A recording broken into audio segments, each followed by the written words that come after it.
ایک بزرگ اپنے ایک مرید کو بھیجنے لگے کسی جگہ تبلیغ کے لیے، بیٹا جاؤ فلاں جگہ چلے جاؤ، وہاں جا کے لوگوں کو دین سکھاؤ، قرآن پڑھاؤ، لوگوں کو نیکی کا پیغام دو، اچھی بات سناؤ۔ وہ جانے لگا تو آپ نے فرمایا بیٹا ایک اور بات بھی سن جاؤ، اگر وہ بات کرو گے تو اللہ کے لیے کرنا۔ کہا حضور آپ اب مجھے علامت بتا دیں کہ میری بات کیسے اللہ کی طرف ہوگی، کس طرح میں اللہ کے لیے ہی کروں، وہ کب مجھے پتا چلے گا کہ میں اللہ ہی کے لیے کر رہا ہوں؟ فرمایا بیٹا اس کی دو علامتیں ہوں گی، وہ علامتیں تم نے اپنے اندر دیکھ لینی ہیں، اور اگر تم نے وہ علامتیں اپنے اندر دیکھ لیں تو تمہیں میری طرف سے ضمانت ہوگی کہ تم اللہ کے لیے بات کرتے ہو۔ فرمایا پہلی بات یہ ہے کہ نہ تو تمہیں کسی کی تعریف کی پرواہ ہوگی اور نہ تمہیں کسی کی تنقید سے دکھ ہوگا۔ کسی کی تعریف اور تنقید سے تمہارا کوئی فرق نہیں پڑے گا، نہ تمہارے جذبے پہ، نہ تمہارے ایمان پہ، نہ تمہاری کوشش پہ، نہ تمہارے دین کے لیے جو تم زور لگا رہے ہو اس پہ کوئی فرق نہیں پڑے گا کسی کی تعریف اور تنقید سے۔ تعریف کریں گے لوگ، تم کہو گے ٹھیک ہے بھائی کرتے ہو، کون سا میری کر رہے ہو، میں تو اللہ رسول کا پیغام سناتا ہوں، اس کا مطلب یہ تعریف بھی اللہ ہی کی ہو رہی ہے۔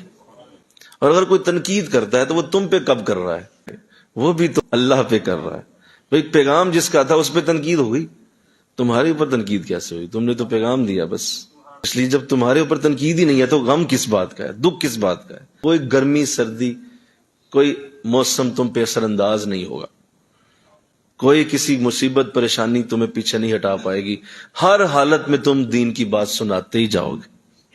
کوئی آئے نہ آئے، کوئی بیٹھے نہ بیٹھے، کوئی تمہارے لیے کوشش کرے ملے نہ ملے، کوئی چھوڑ جائے کوئی آ جائے، کوئی بڑی محبت کرے کوئی بڑی نفرت شروع کر دے، تمہیں اس سے کوئی فرق نہیں پڑے گا۔ اگر تم اللہ کے لیے کرو گے تو اللہ تمہیں ان سب چیزوں سے نکال دے گا۔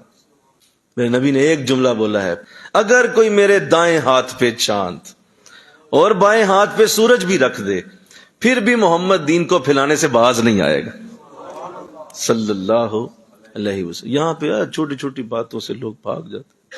فرمایا دوسری بات اس سے بھی اہم ہے کہ لوگوں کو جب تم دین سکھاؤ، اگر کوئی تمہارے مقابلے میں کوئی اور بھی دین پھیلا رہا ہوگا، کوئی دور تمہیں پتا چلے گا کہ فلاں شخص بھی بڑا اچھی بات کرتے ہیں، فلاں شخص بھی بڑی نیکی پھیلا رہے ہیں، تو تمہارا دل اندر سے اس بندے کے لیے دعا کرے گا، مولا وہ بھی تیرا ہی پیغام دے رہا ہے، اس کو بھی برکت عطا کر۔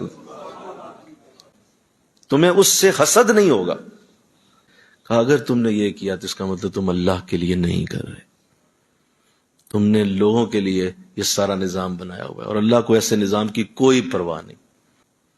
اگر یہ دو باتیں تمہارے اوپر پوری ہو گئی تو سمجھنا کہ تم واقعی اللہ کے لیے کر رہے ہو۔